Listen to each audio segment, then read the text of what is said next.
So hi, this is उज्ज्वल भारद्वाज और आज की वीडियो में बात करने वाले हैं डिस्कवरी ऑफ न्यूट्रॉन। तो आज के लेक्चर हम जानते हैं कि न्यूट्रॉन की डिस्कवरी किस प्रकार हुई। तो हमने पिछले लेक्चर में जाना था कि इलेक्ट्रॉन और प्रोटॉन की डिस्कवरी किस प्रकार हुई, क्योंकि जो हमारे पास इलेक्ट्रॉन था और जो हमारे पास प्रोटॉन ये दोनों ही क्या थे, ये दोनों ही हमारे चार्ज पार्टिकल थे। तो चार्ज पार्टिकल होने की वजह से क्या था, ये इलेक्ट्रिक और मैग्नेटिक फील्ड की तरफ डिफ्लेक्ट हो रहे थे और जो फ्लोरोसेंट स्क्रीन थी वो भी ग्लो कर रही थी। तो इनके ऊपर जो इलेक्ट्रॉन और प्रोटॉन के ऊपर जो चार्ज था ना, ये हमारा क्या था, निगेटिवली चार्ज, और ये था हमारा पॉजिटिवली चार्ज।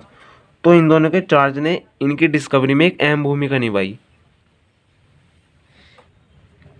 इनके ऊपर चार्ज होने के कारण इनकी डिस्कवरी न्यूट्रॉन से पहले हो चुकी थी और एक यही मुख्य कारण है कि न्यूट्रॉन की डिस्कवरी सबसे एंड में हुई, क्योंकि जो हमारा न्यूट्रॉन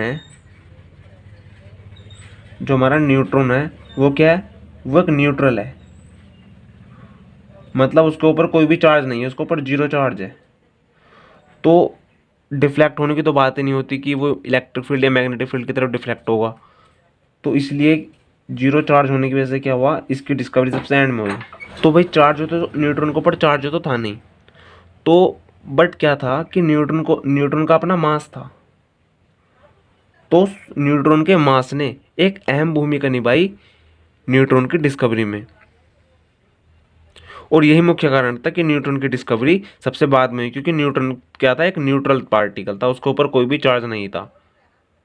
भाई इनके ऊपर तो चार्ज था, तो इनकी डिस्कवरी इससे पहले होगी, क्योंकि बहुत सारे एक्सपेरिमेंट करके देखा तो इन चीज़ का हमें प्रूफ मिल चुका था कि भाई ये इनके ऊपर चार्ज है, क्योंकि डिफ्लेक्ट भी हो रहे थे इलेक्ट्रिक मैग्नेटिक फील्ड की तरफ। तो इनकी खोज पहले हो चुकी थी न्यूट्रॉन से पहले। तो अब समझते हैं हम कि साइंटिस्टों को ये पता कैसे चला कि हाँ भाई एक थर्ड पार्टिकल है एटम के अंदर जिसका नाम न्यूट्रॉन है। तो वो समझते हैं हम, और इस चीज़ का हम जिक्र हम पिछले लेक्चर में भी कर चुके हैं। तो देखिए, ये हमारा एक सपोज करिए हमारा एटम है।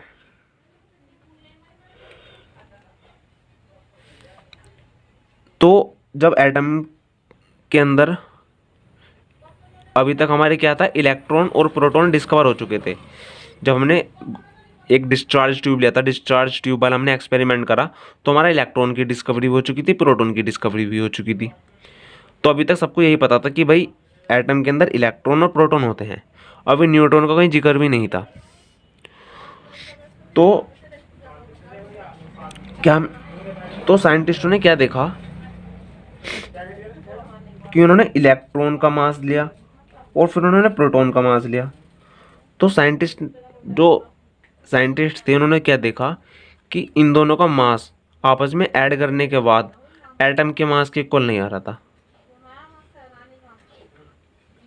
एटम के मास, जो एटम का मास था उसके इक्वल नहीं आ रहा था। सपोज करो हमारे पास ये 10 kg का एक क्या है,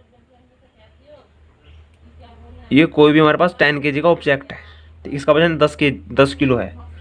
अगर मैं इस चीज़ को दो पीस में कन्वर्ट कर दूं, मैंने इसे बीच में से तोड़ दिया और दो पीस में कन्वर्ट कर दिया, और फिर मैंने इसका देखा कि भाई ये 5 kg का है, तो ये कितने का होगा, ये 5 kg का होगा, क्योंकि मास तो कंजर्व है ना, कहीं गायब थोड़ी हो जाएगा मास।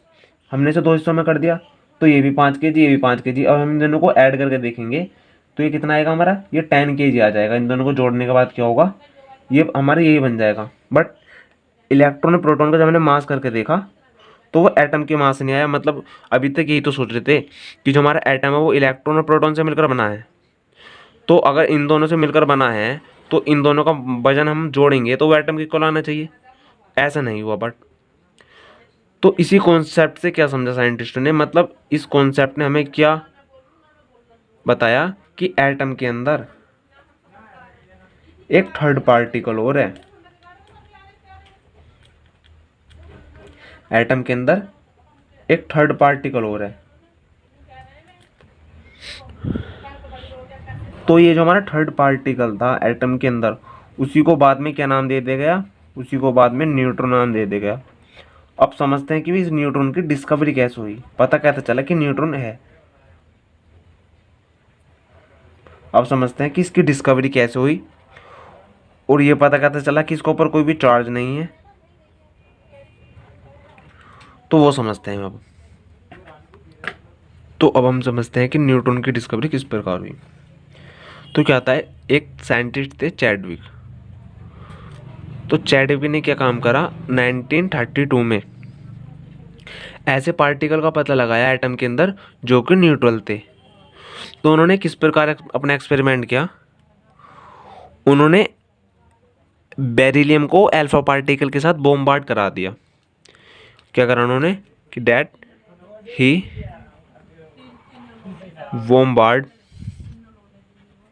bombarded beryllium with alpha particles.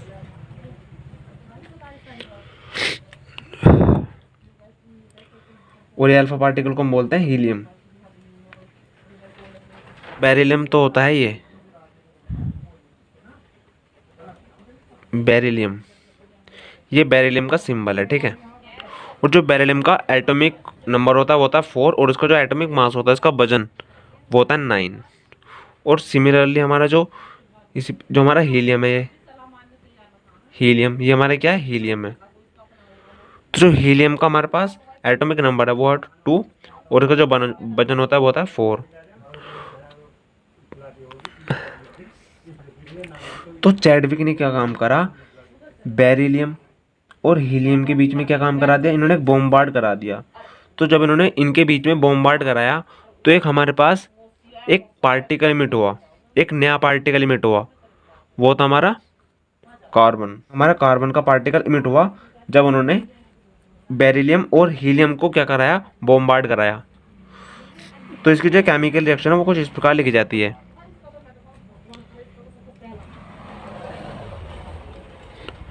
Plus helium atomic number 2 and mass इसका था 4।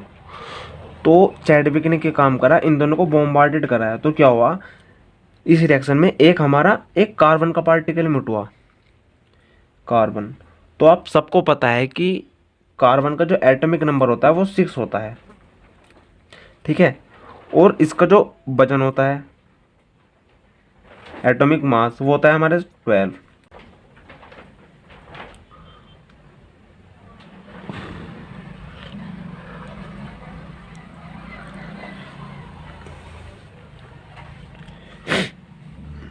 तो हमारे क्या हुआ, कार्बन का पार्टिकल इमिट हुआ।